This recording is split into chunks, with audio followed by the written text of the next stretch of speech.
Do you have any strong opinions on the new buildings going up in Deep Ellum? The new residences, new apartment buildings and whatnot. Yeah, just the like the big ass office they're building right there. I wish they wouldn't. The fewer big ass offices we can get away with here in our Fairburg these days, the better, I would say. But hey, I'm just one man. I'm just one more voice that they don't care about. They would look at me and say, you know, this cat's about to turn 70 next week. We don't care about him. Happy birthday, Mike. Thank you.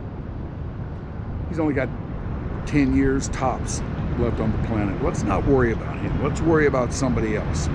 And those somebody else's that we worry about, yes, they want new offices. So let's give them new offices. Now down here, we see a pretty active rooftop scene on the Statler. Across the way there. Lots of pool activity out there today. I really like what they did with the Statler. I was really worried about that place because it occupies a massive footprint down here, and it also occupies a pretty massive place in the history of our Fairburg, and for a long time that place just sat empty. I don't have any idea what, if anything, was going on in that place. And a few years ago, I was just figured homeless people fucking, dude. Oh yeah. Yeah, I'm sure it was. I can't imagine what kind of disaster that place was. Although a few years ago, I got to go in there one day. While it was still while it was still empty. I got to go in there one day. And the reason I wanted to go in there is because back in the 70s, I spent a long time, over a couple of long 3-4 month stretches, playing at Gatsby's Bicycle Bar. Oh shit. Yeah. What's a bicycle bar? Well, it was the lounge. Name? It was the yeah. It's a name. It was the hotel lounge in the Statler Hilton, or the Hilton as it was known at that time. I think by then Statler had gone by the way. And yeah, it was the hotel lounge, and I got a gig playing there, and we would play there 6 nights a week for like 3-4 months at a time. Just a suck-ass gig. One of the things that made me want to get out of that game altogether. But anyway, that ended, and I never gave that place a second thought for many, many years. Well, fast forward until a few years ago, I found myself smart enough to be dating an architect. And the architect was in with a number of architecture groups. And one day, one of these architecture groups found a way to get inside the Hilton. And they asked her, hey, you want to get in on this? And she knew that I had done that. And said, you want to go with me? I said, yeah, I'll go with you. Damn right I will. Yeah. Gatsby's Bicycle Bar again. Hell yeah. So we went in there, and sure enough, Gatsby's Bicycle Bar was in much the same condition that it was in. In fact, I had a picture of me made standing on what was then the stage, where in the very approximate area where I set up drums and played. That's fucking cool. Where like on the other side of the wall, if you were to knock down the wall, you'd be outside on the east side of the building. But then it went away for a few more years, and somebody bought it, and this is what they've done with it. They have a combination of hotel and residences down there. It's now just known as the Statler. Very cool name. And it had a number of swinging hot spots in there. Now, I'm not sure what the status of all of those hot spots are these days. I know Petty Theft used to play in one. It's gone now. I think we contributed to the killing of it. Up here on the rooftop, that was a swinging hot spot there. Again, I haven't been there in a while. I don't know if it is these days, but at night it used to get quite turned.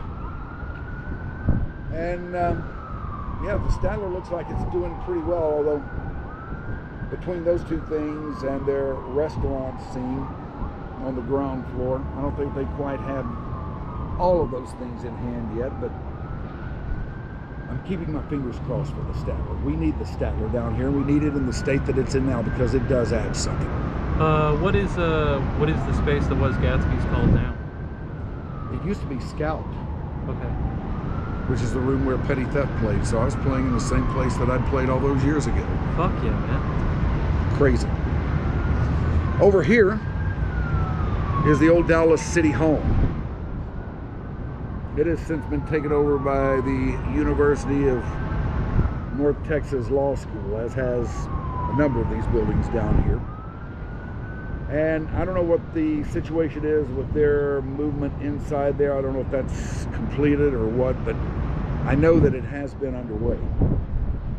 And that is a very important building because it was the police headquarters. And after they brought in old Lee Harvey Oswald, they took him in there. And it was in that building where everything went great? Where everything went crazy.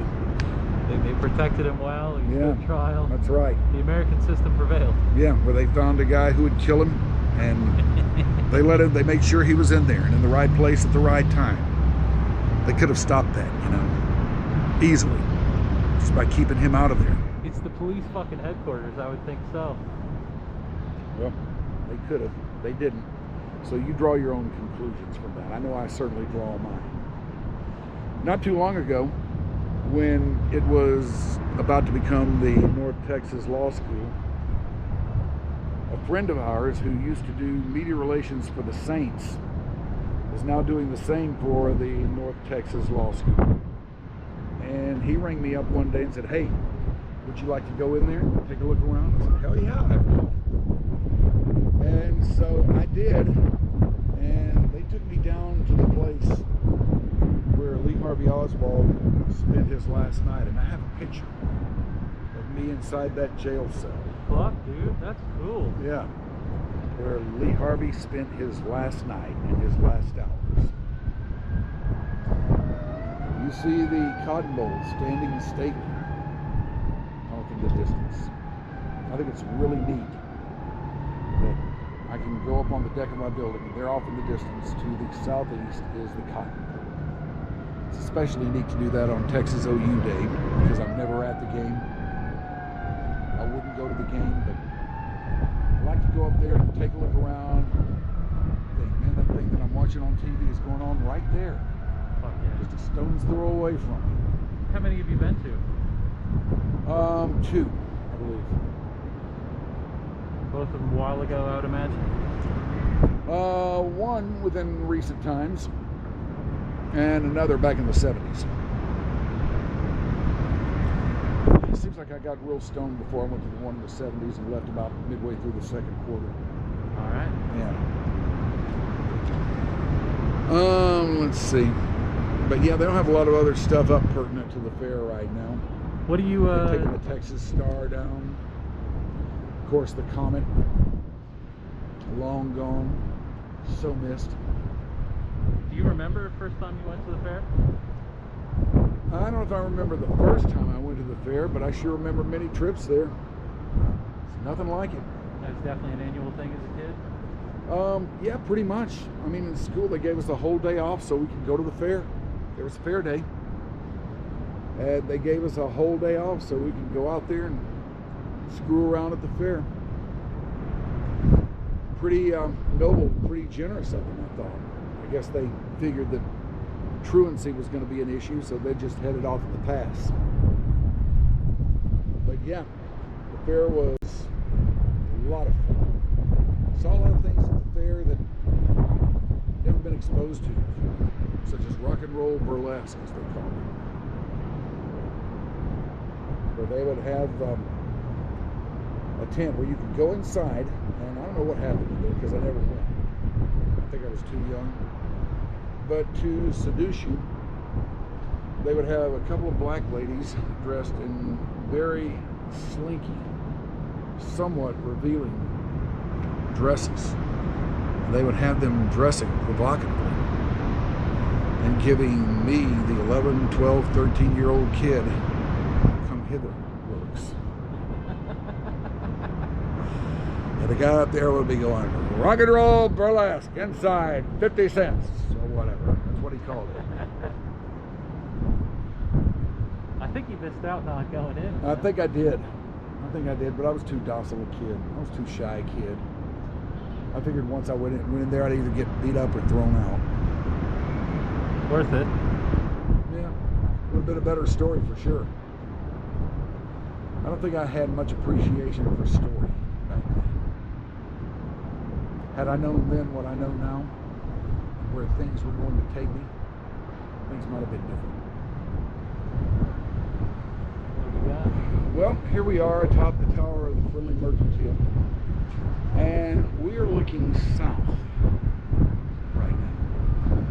You will notice that the development scene on this side is a good bit different than it is on the east side, or the north side, or even the west side.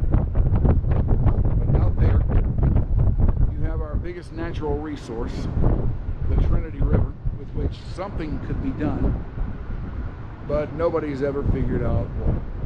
Partly because Dallas is just not that forward thinking, but mostly because they don't give a shit. It's on the south side. They don't give a shit. Dallas has never given a shit about what happens on the south side. That's why Oak Cliff is such the bastard son of Dallas, despite being the most scenic part of our fair part. But yes, looking out that way, over here you have Oak Cliff. There's I-35 cutting a swath between Oak Cliff.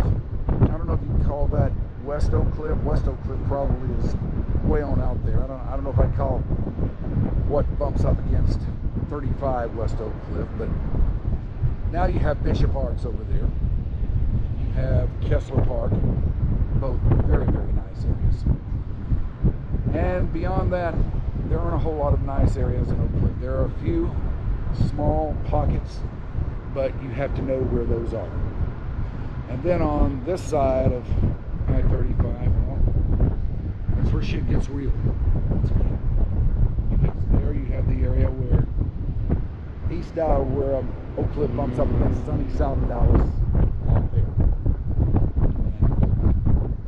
And that's the part of town that they just can't seem to figure out what to do. The one that nobody really seems to want to put anything into. That's too bad, because out there, you've got a jewel. You've got an absolute gold mine out there if you can figure out what to do with it.